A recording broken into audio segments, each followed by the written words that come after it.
Hello guys, सल studies में आपका स्वागत है। ये आज का एक इन्फॉर्मेटिव वीडियो है। राजस्थान कर्मचारी चयन बोर्ड RSSB में एक नया नोटिस जारी किया है। इसमें जो क्वेश्चन रॉन्ग आ जाते हैं पेपर में तो उनको डिलीट कर देते हैं। उनको कैसे आगे से उनके नंबर कैसे दिए जाएंगे उसके बारे में एक संशोधन किया गया है। इसमें क्या दो चीज़ें बताई गई है इसमें कि बारांकित प्रणाली को सरलीकृत करने की दृष्टि से प्रश्न पत्र में खंडवार बारांक नहीं दिया जाकर संपूर्ण प्रश्न पत्र के बारांक की दृष्टि से एक संपूर्ण इकाई मानकर मूल्यांकन किया जाएगा।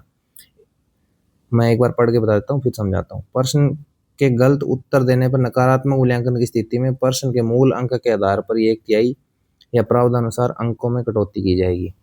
तो इसका सीधा मतलब ये है कि जैसे कोई भी पेपर है उसमें गलत सवाल आ गए तो पहले क्या होता था कि जिस सेक्शन में गलत सवाल आता था वो गलत सवालों के नंबर उस सेक्शन के सारे सवालों में डिस्ट्रीब्यूट हो जाते थे। अब ऐसा नहीं होगा। अब क्या होगा कि जो गलत सवाल के नंबर हैं वो पूरे पेपर के जो सवाल हैं वो सारे सवालों में बराबर बराबर पड़ जाएंगे। जैसे ये एक उदाहरण दिया था बोर्ड के अध्यक्ष उन्होंने कि उदाहरण के तौर पर यदि किसी प्रश्न पत्र में 150 प्रश्न हो, हर प्रश्न 3 अंकों का हो और 2 प्रश्न डिलीट हो जाए तो डिलीट हुए प्रश्नों का भारांक यानी 6 अंक बाकी 148 प्रश्नों में बराबर बांटने के बाद। अब ये यहाँ पे लिखा है कि 148 प्रश्नों में बराबर बांट जाएंगे। अब ऐसा नहीं है कि मैथ्स के 2 सवाल डिलीट हो गए तो मैथ्स के जो बाकी 30 थे उन्हीं के ऊपर ये 6 नंबर बढ़ जाएंगे, ऐसा नहीं है। पूरे पेपर में जितने भी सवाल होंगे उन पे बढ़ जाएंगे। इसका क्या फायदा ये मैं आपको अभी बताऊंगा। तो अब क्या होगा कि हर सही प्रश्न 3 अंकों के बजाय 3.04 अंक मिलेंगे।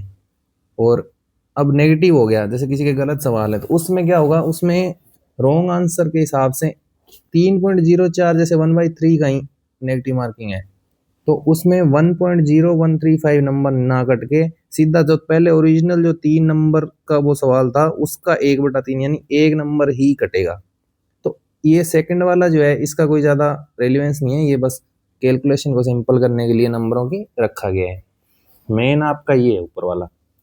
अब ये ऐसा क्यों क्यों किया गया, पहले सेक्शन वाइज होता था।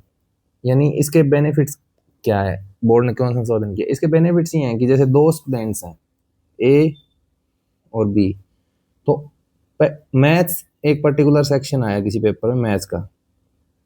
अब स्टूडेंट ए का मैथ्स अच्छा है, बी का मैथ्स अच्छा इतना अच्छा नहीं है। मैथ्स में क्या हुआ कि 2 सवाल डिलीट हो गए।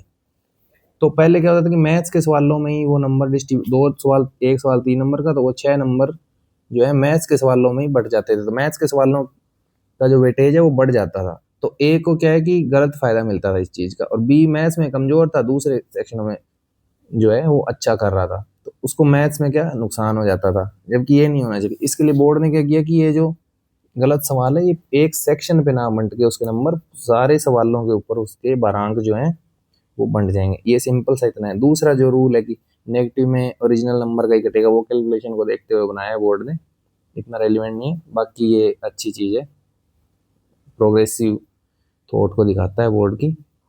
बाकी पढ़ते रहिए। Thank you.